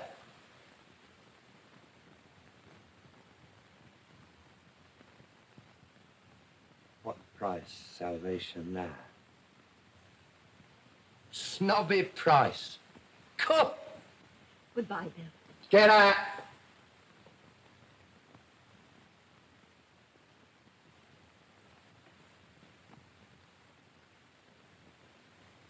That's all right, you know. Nothing personal. No malice. So long. Judy?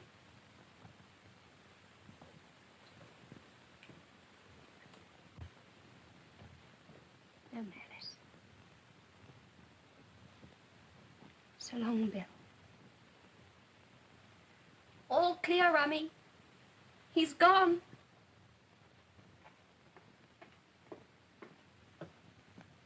You make too much of him, miss, in your innocence. Better too much than too little, Rummy. Yes, miss. God forgive me.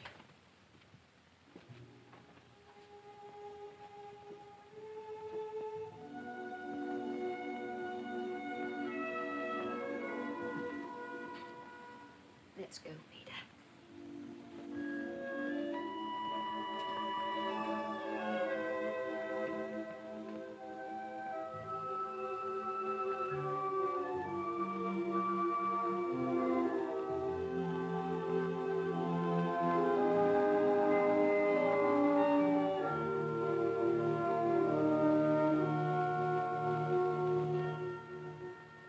Peter, I'm like you now. Cleaned out and lost my job. Youth and hope. That's two better than me. I'll get you a job, Peter. That's hope for you. The youth will have to be enough for me. I've just enough left for 2 good teas and my bus home. Don't be proud, Peter. It's sharing between friends. And promise me you'll talk to me and not let me cry.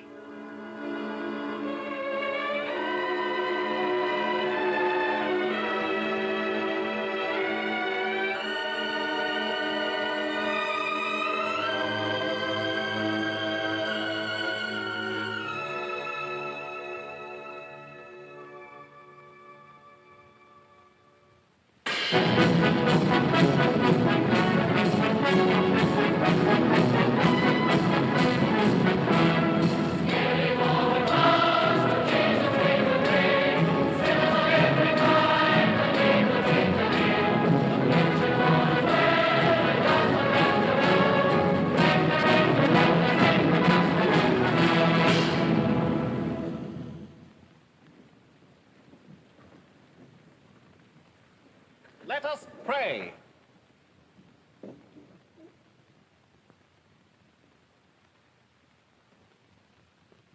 Amen. The General.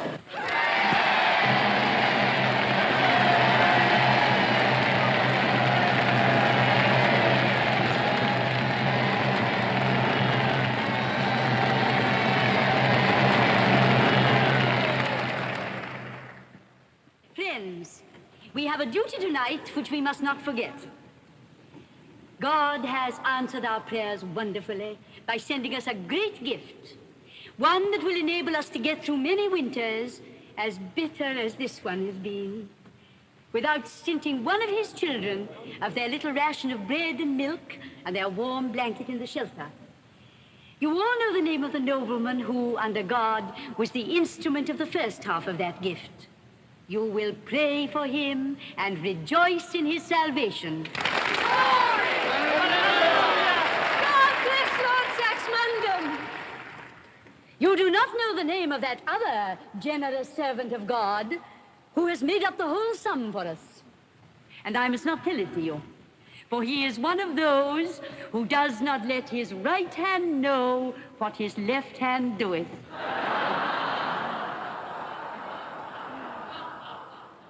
Friends, he is here among us tonight.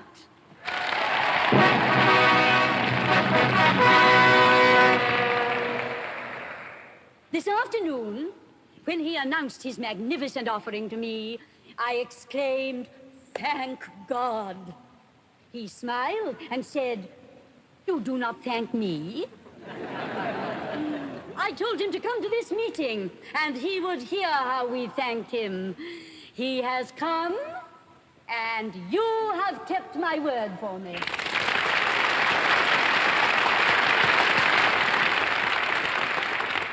My friends, you may not know him on this side of the grave, but when we cross the river over there, he will be there with us still, and you will know him by the seal of God on his brow. Lord. We will now sing our old favorite, "Abide with Me."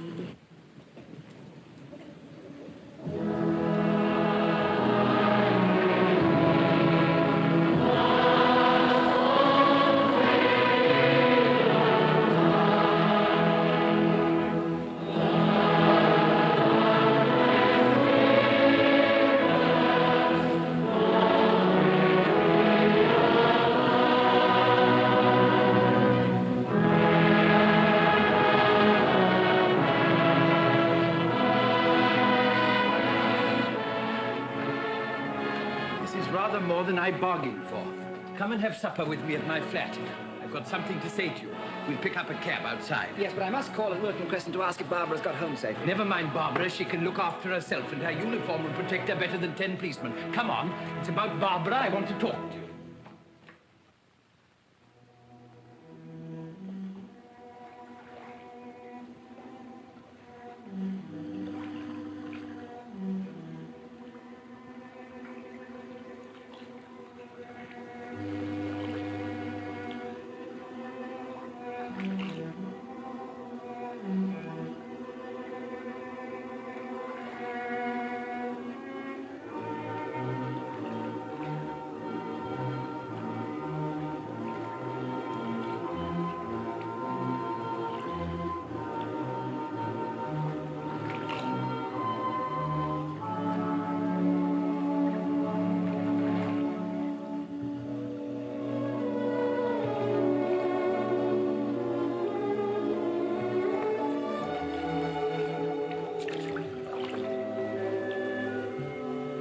Now, then, what's your game? I've been watching you. Don't try throwing yourself after that bonnet and giving me the trouble of fishing you out, because you won't be let do it, see? That's what you thought, is it? Even if I wanted to throw away my life, I wouldn't risk yours. You'll excuse me, miss, but are you quite yourself this evening? I'm not at all sure. I've walked a very long way, and I've become quite tired suddenly. Do you think you could find me a taxi to take me home? Taxi, miss? What you want, by the look of you, is an ambulance. Ambulance?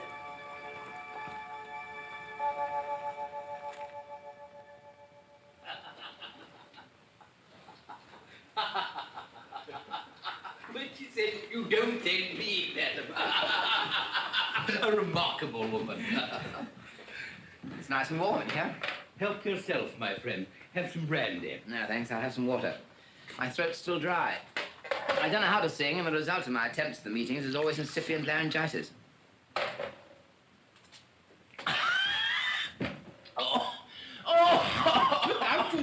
chimney on fire. Burnt my throat. What on earth is it? It's all right, it's only vodka. It won't hurt you. Try some of that temperance burgundy. It will wash away the sting.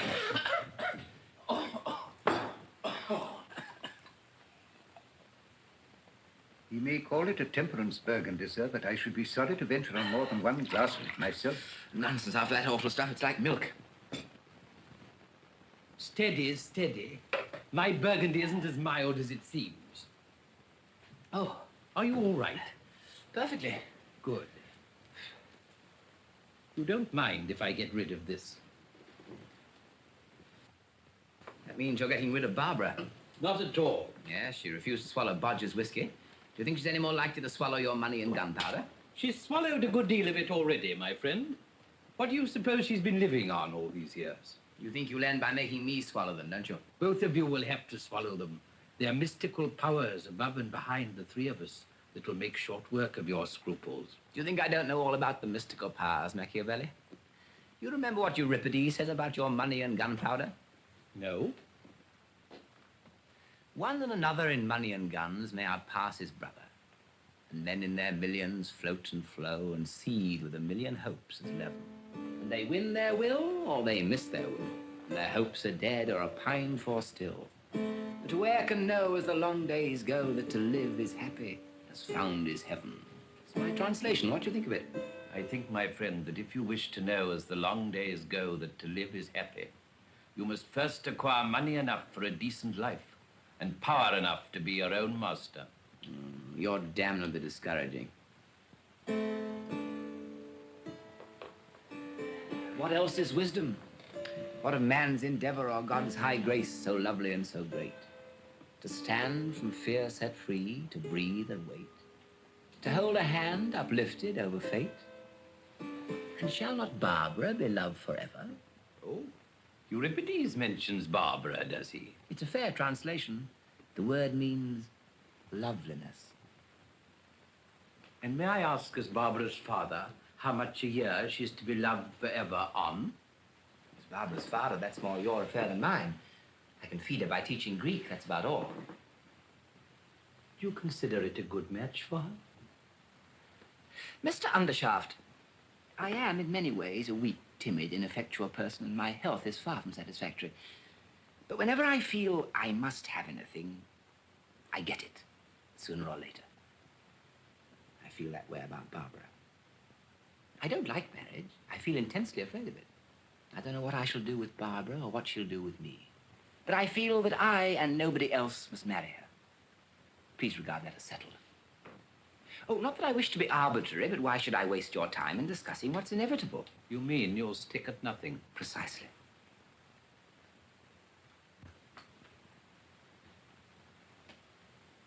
Professor Cusins, you're a young man after my own heart.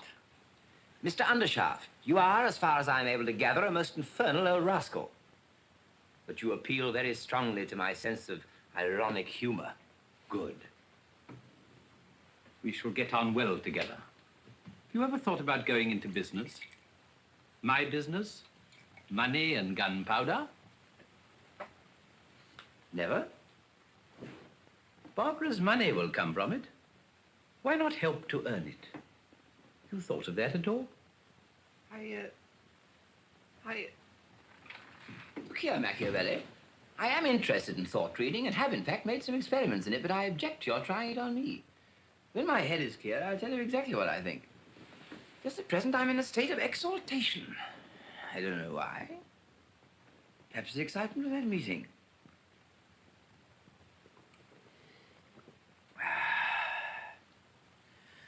Whew. The room's very hot. Might we have a window open for a moment? Certainly. James, I should like a breath of fresh air myself. Sir? Draw back those curtains and open the window, will you? It's a very windy night, sir. So much the better. It's only for a moment.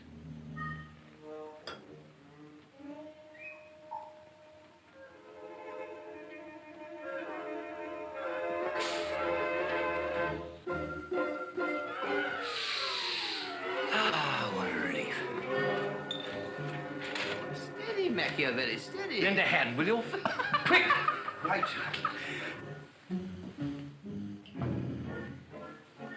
I'm afraid he's here for the night, sir.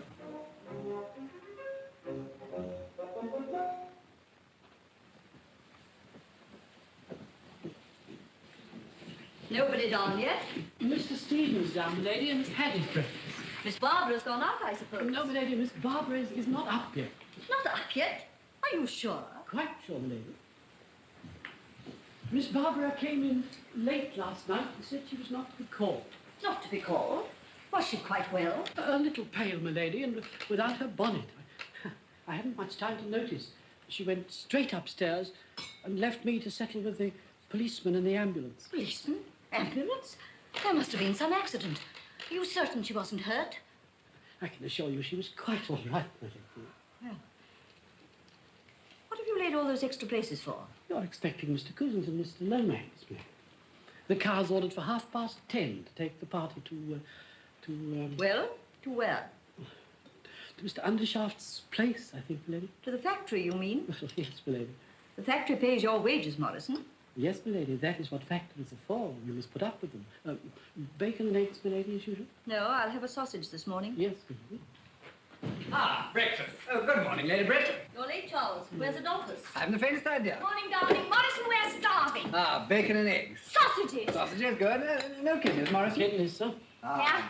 Thank heaven for the English breakfast. You know, as I always say, the one drawback about going abroad... Charles Lomax, if you must dribble, dribble like a grown-up man and not like a schoolboy. Dribble is dribble, you know, whatever a man's age. Good morning, everybody. Morning, Barbara. Morning. Good heavens, you've chucked the uniform. You mean that Barbara's changed her dress, Charles? Why not say so? Charlie means exactly what he says, Mother. Please, let's drop the subject. Oh, I'm awfully sorry, Barbara. You'll get over it, you know. Personally, I never shut my eyes to the fact there's a certain amount of tosh about the Salvation Army. On the other hand... That's enough, Charles. Speak of something suited to your mental capacity. Thank you for your sympathy, Charlie. Now, go and flirt with Sarah. Barbara, I wish you wouldn't tell Charlie to do things. He always comes straight away and does them. Good morning, Lady Britt.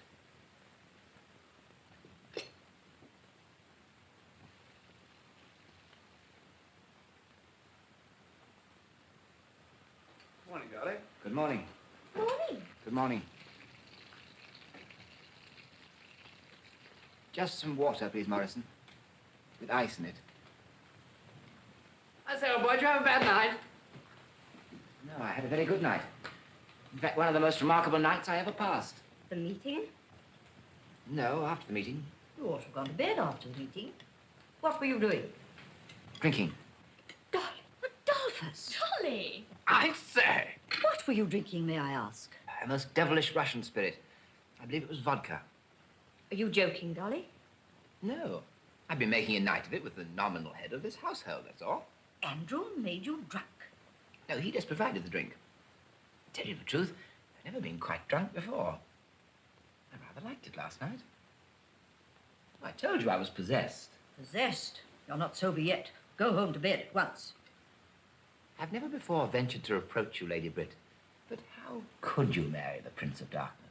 It was much more excusable to marry him than to get drunk with him. That's a new accomplishment of Andrew's, by the way. He usedn't to drink. He doesn't now, although he had an admirable excuse for doing so last night. You see, he'd just given away £50,000. Given away? Yes, to the Salvation Army. And he insisted upon remaining anonymous. That was rather fine of the old boy, you know. Most chaps would have wanted the advertisement. He said all the charitable institutions would be down on him like kites in a battlefield if he gave his name. That's Andrew all over. Never does a proper thing without giving an improper reason for it. He convinced me that I have all my life been doing improper things for proper reasons. Mr. Undershaft has just arrived. He's in the drawing room, my lady. Children, go and get ready. Your father doesn't like to be kept waiting. Adolphus! Now that Barbara's left the Salvation Army, you had better leave it too. I will not have you playing that drum in the streets. Your order is already obeyed, Lady Britt.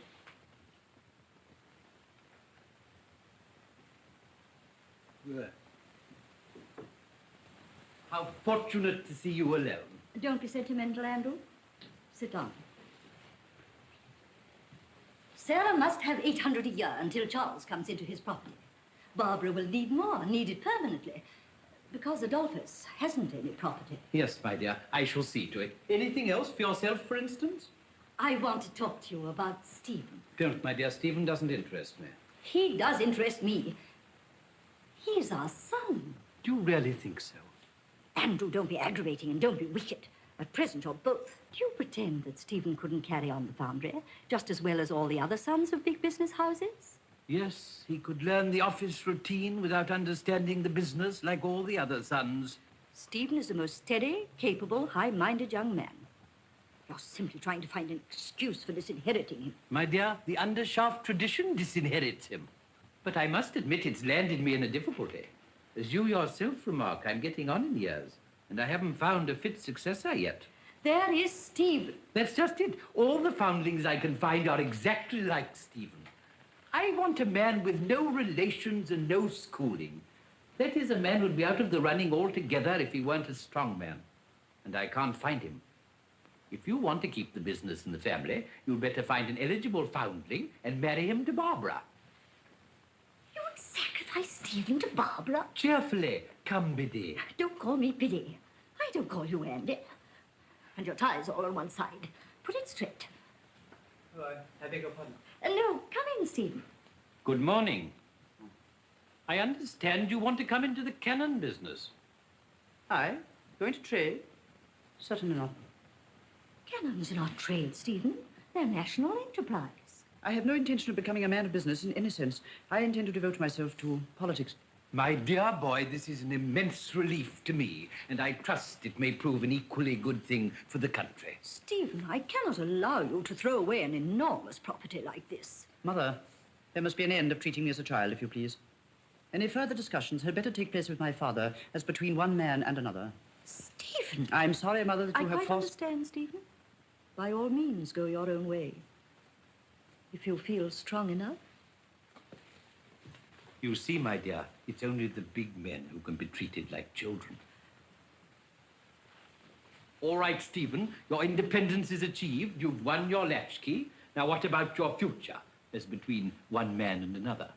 It's settled that you don't ask for succession to the cannon business. I hope it is settled that I repudiate the cannon business. My dear boy, don't be so devilish sulky. Freedom should be generous. Besides, I owe you a fair start in life in exchange for disinheriting you. You can't become Prime Minister all at once, you know. Haven't you a turn for something? What about literature, art, and so forth?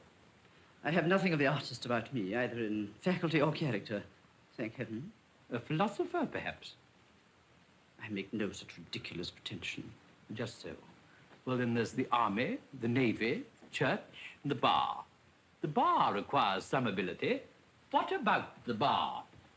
I'm afraid I haven't the necessary push. I believe that is the name the barristers give their vulgarity for success in pleading. Rather a difficult case, Stephen. Hardly anything left but the stage, is there? Well, is there anything you know or care for? I know the difference between right and wrong. You don't say so. What? No capacity for business? No knowledge of law? No sympathy with art? No pretension to philosophy? Only a simple knowledge of the secret that has baffled all the lawyers, muddled all the men of business, and ruined most of the artists. The secret of right and wrong. Why, man, you're a genius, a master of masters, a god. And at 28, too. You are pleased to be facetious. I pretend to nothing more than any honorable Englishman claims as his birthright. Oh, very well. Have it your own way. You know nothing and you think you know everything. That points clearly to a political career. We'll get you a private secretaryship to someone who can get you an under-secretaryship, and you'll find your natural and proper place in the end on the Treasury bench. I'm sorry, sir, that you force me to forget the respect due to as my father. I am an Englishman, and I will not hear the government of my country insulted. The government of your country. I am the government of your country. I and Lazarus. Do you suppose that you and half a dozen amateurs like you, sitting in a row in that foolish gabble shop, can govern a country like England? Be off with you, my boy, and play with your historic parties and leading articles and burning questions and the rest of your toys. And in return, you shall have the support and applause of my newspapers and the delight of imagining that you're a great statesman. Really, my dear father, it's quite impossible to be angry with you. I suppose it is natural for you to think that money governs England. But you must allow me to think I know better. And what does govern England, pray? Character, Father. Character. Whose character, yours or mine? Neither yours nor mine, Father. But the best elements in the English national character. Stephen, I found your profession for you. You're a born journalist. We must get you a job on the Times.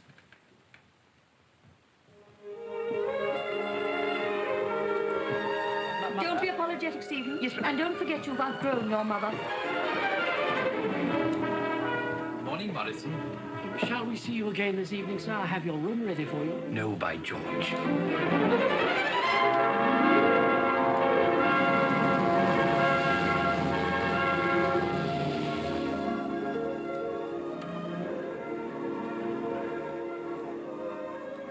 You look a little pale, my dear.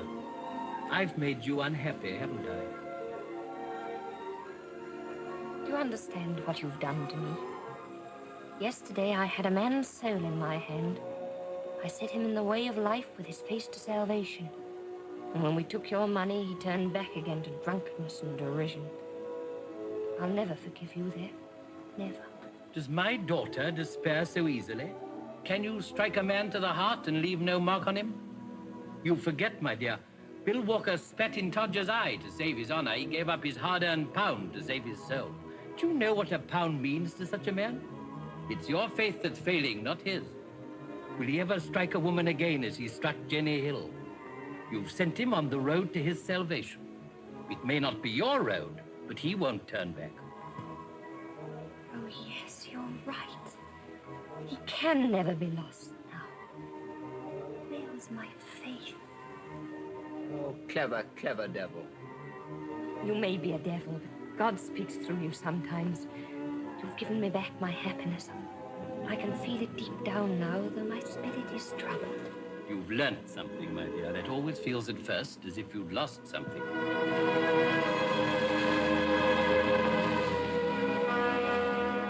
What have Barbara and I got to do with your factory of death? That's what I asked myself. I've always thought of it as a sort of pit where lost creatures with blackened faces stirred up smoking fires and were driven and tormented by my father. Is it like that, Papa? My dear, you'll see for yourself.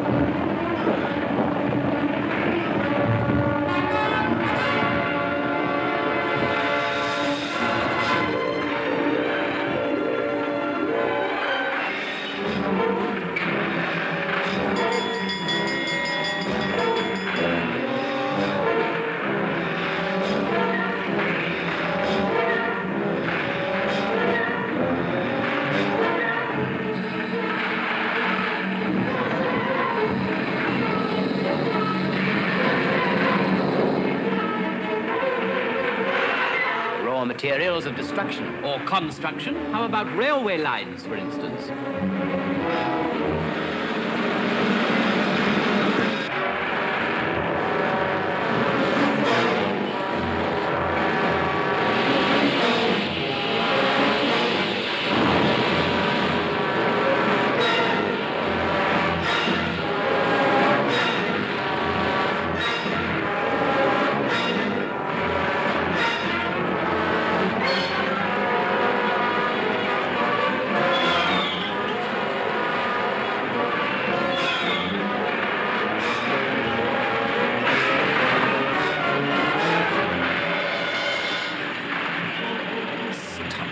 Remember the words of Plato? Plato? You dare quote a Greek philosopher to me? Plato says, my friend, that society cannot be saved until either the professors of Greek take to making gunpowder, or else the makers of gunpowder become professors of Greek.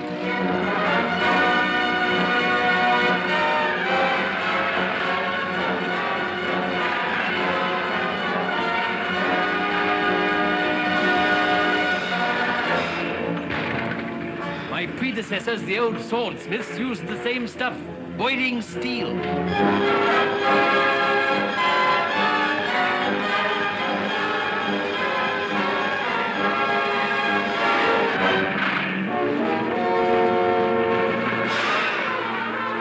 found anything discreditable? Nope. The men call him Dandy Andy, and are proud he's a cunning old rascal.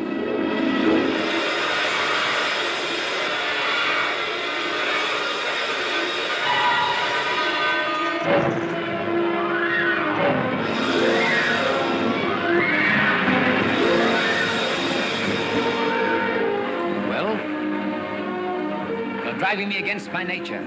I hate war. Hatred is the card's revenge for being intimidated. Dare you make war on war? Here are the means.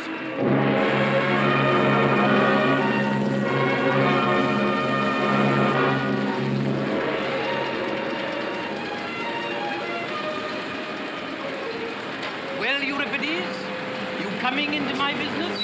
Understand this, you old demon. You have me in a horrible dilemma. I want Barbara. Like most young men, greatly exaggerate the difference between one young woman and another. Quite true, Dolly. I refuse to walk another step through all these sheds and pipes and boilers. They mean nothing to me. I've never asked you to come and look at the kitchen range and the scullery sink. Why is that roof making a noise like a whale with asthma? It's breathing, my love. Come and see.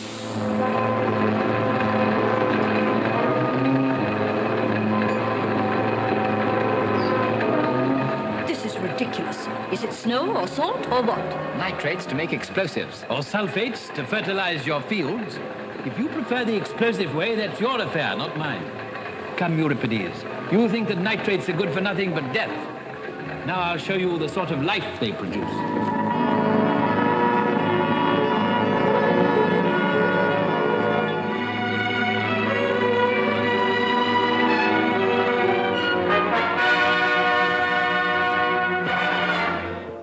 Where my workers live. Here they own everything and I own nothing. Sort of cooperative touch, huh? Exactly, Mr. Lomax. It makes it very difficult for them to leave my employment, but then they don't want to leave it. Why? Because they can't better themselves, my love. Slavery, I call it. Do you, my dear?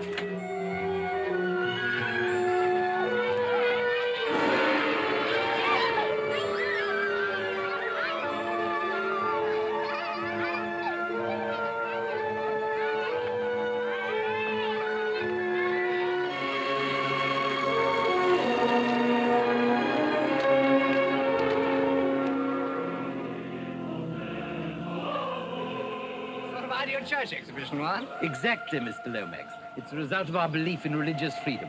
Its official name is the meeting place of all the religions. The men call it Piety Square. Are you sure that all this pampering is really good for the men's characters? My dear boy, when you're organizing civilization, you have to make up your mind whether trouble and anxiety are good things or not. If you decide that they are, then I take it you simply don't organize civilization. Good morning. However, our characters are safe here. A sufficient dose of anxiety is always provided by the fact that we may all be blown to smithereens at any moment.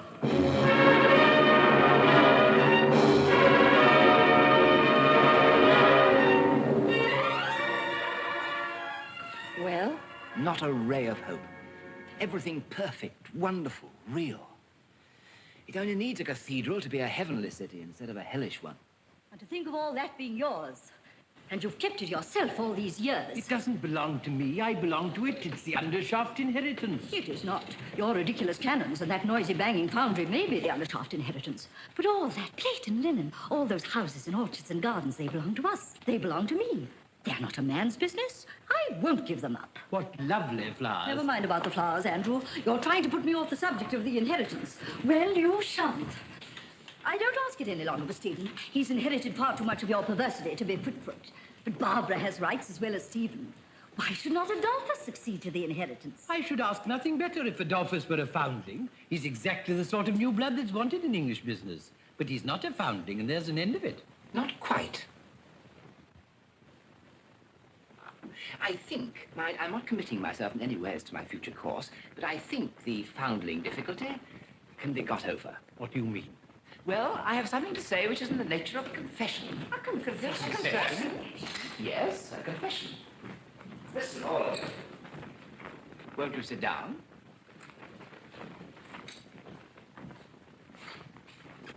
Until I met Barbara, I thought myself in the main an honorable, truthful man, because I wanted the approval of my conscience more than I wanted anything else. But the moment I saw Barbara, I wanted her far more than the approval of my conscience. Adolphus. I thought she was a woman of the people. And the marriage with a professor of Greek would be far beyond the wildest social ambitions of her rank. Adolphus. No, really. When I learnt the horrible truth... What do you mean by the horrible truth, pray? That she was enormously rich, that her grandfather was an earl, that her father was the Prince of Darkness, and that I was only an adventurer trying to catch a rich wife. Then I stooped to deceive her about my birth. Dolly, your birth. Now, Adolphus, don't dare to make up a wicked story for the sake of these wretched cannons. Remember, I've seen photographs of your parents. And the Agent General for Southwestern Australia knows them personally and has assured me they're the most respectable married people. Oh, so they are in Australia. But here, they're outcasts. Their marriage is legal in Australia, but not in England. My mother is my father's deceased wife's sister. And in this island, I am consequently a foundling. I think not. You can marry your wife's sister, even in England. Ah, you can now, but not when my parents married. Is the subterfuge good enough, Machiavelli? You're an educated man. That's against the tradition. Greek hasn't destroyed my mind. It's nourished it. Besides, I didn't learn it in an English public school. Biddy, this may be a way out of the difficulty. Stuff! A man cannot make cannons any better for being his own cousin instead of his proper self. Well, I can't afford to be too particular. He's cornered the foundling market. Let it pass. You're eligible, Euripides. You're eligible. You know that you'll have to change your name. Do you object to that? Would any man named Adolphus, any man called Dolly, object to being called something else? Hardly. Now, as to money, I propose to treat you handsomely from the beginning. You shall start at 1,000 a year. 1,000? You dare offer a miserable 1,000 to the son-in-law of a millionaire? No, by heavens, Machiavelli, you shall not cheat me. You can't do without me, and I can do without you. I must have, £2,500 a year for 2 years. At the end of that time, if I'm a failure, I go. But if I'm a success and stay on, you must give me the other 5,000. What other 5,000? To make the 2 years up to 5,000 a year. The 2,500 is only half pay, in case I should turn out a failure. The third year, I must have 10% of the profits. 10%? Do you know what my profits are? Enormous, I hope. Otherwise, I shall require 25%. But, Mr. Cusins, this is a serious matter of business. You're not bringing any capital into the concern. What? No capital? Is my mastery of Greek no capital? Is my access to the subtlest thought, the loftiest poetry yet attained by humanity no capital? My character, my intellect, my life, my career, and what Barbara calls my soul? Are these no capital? Say another word and I double my salary. Be reasonable. Mr. Undershaft, you have my terms. Take them or leave them. Very well, I note your terms and I offer you half. Half? You call yourself a gentleman and you offer me half? I don't call myself a gentleman, but I offer you half. This, your future partner, your successor, your son-in-law? Leave me out of the bargain, please, Dolly. You're selling your own soul, not mine. Come, I'll go a step further for Barbara's sake. I'll give you 3/5, but that's my last word. Done. Done in the eye. By the way, Mac, I'm a classical scholar, not an arithmetical one. Is 3/5 more than half or less? More, of course. I'd have taken 250. How you can succeed in business when you're willing to pay all that money to a university professor obviously isn't worth a junior clerk's wages. Well, what did Lazarus say? You'll be blamed for your rapacity in money matters, poor fellow, as he's hitherto been blamed for mine. You're a shark of the first order, Euripides. So much the better for the firm. Dolly, old fellow, think before you decide. Do you feel that you're a sufficiently practical man? It's a huge undertaking, an enormous responsibility. All this massive business will be Greek to you. I think it'll be much less difficult than Greek.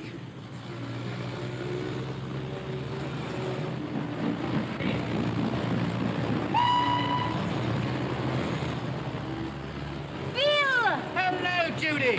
What do you think of it? Got myself a job. £3 dinner a week.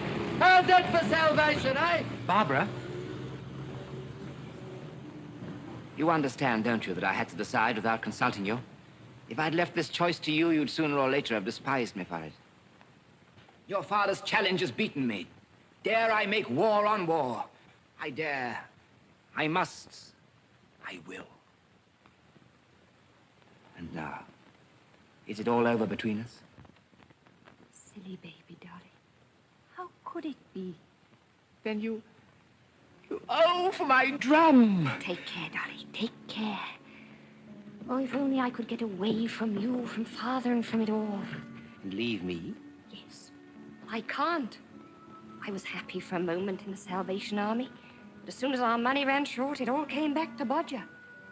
Undershaft and Bodger. Their hands stretch everywhere. And as long as that lasts, there's no getting away from them. Turning our backs on them is turning our backs on life. Do you know what would have happened if you'd refused Papa's offer? I wonder. I should have given you up and married the man who'd accepted it. After all, my dear old mother's got more sense than any of you. I felt like her when I saw this place. Felt that I must have it. That never, never, never could I let it go. Only she thought it was all the houses and the kitchen ranges and the linen and the china. But it was really all the human souls to be saved. Not weak souls in starved bodies, sobbing with gratitude for a scrap of bread and scrape. But souls that are hungry because their bodies are full. My father shall never throw it in my teeth again that my converts were bribed with bread. I have got rid of the bribe of bread. I have got rid of the bribe of heaven. Let God's work be done for its own sake. The work that he had to create us to do, because it cannot be done except by living men and women. Then the way of life lies through the factory of death. Yes, through the raising of hell to heaven and of man to God. Through the unveiling of an eternal light in the valley of the shadow. Oh, did you think that my courage would never come back? Did you believe that I was a deserter? That I, who have stood in the streets and taken my people to my heart and talked of the greatest and holiest of things with them, could ever turn back and chatter foolishly to fashionable people about nothing in a drawing room? Never, never, never, never. Sooner than that, I'd sweep out the gun cotton sheds or be one of Bodger's barmaids. Major Barbara will die with the colors. Glory, hallelujah. Mama! Mama! Well, what does she say? She's gone right up into the skies. Mama! Well, Barbara, what do you want? A house in the village to live in with Dolly.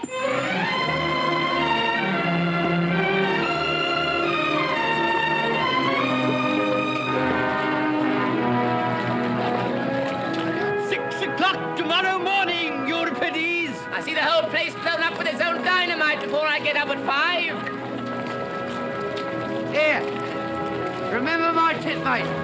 Stop her jaw, or you'll die afore your time. Wore out, that's what you'll be, wore out.